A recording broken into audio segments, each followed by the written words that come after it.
зовлон ерөөсөө мэдэхгүйгээс болдог гинэ. Тэгээд жишээ нь хэд одоо уур хүрлээхэд энэ нэг юунаас болсон байна гэдэг юм. Тэгэхээр мэдэхгүй байдлаас болдог юм байна.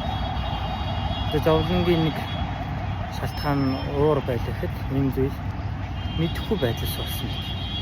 Яагаад мэдээгүй гэхээр бодит байдлыг өөрийн төсөөллөөр олж хараад тэр түүндээ итгэсэн үннийг хараагүй учраас өөрийнхөө төсөөлөлд итгэсэн учраас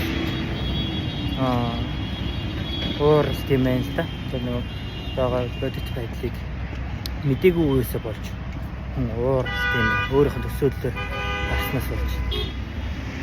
За тэгээд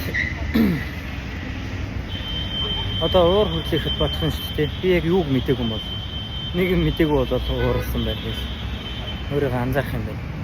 Шинэ хичээлд сууж байгаа. Тэндээс сурсан зүйлээ ингээд мартахгүй тулд баталгаад тэгээ ганцхан өөртөө авч үлдээж явах. Ганц хүнд ч гэсэн хэрэг болох гэж бодоод байна. Эмчлэгийг оруулж.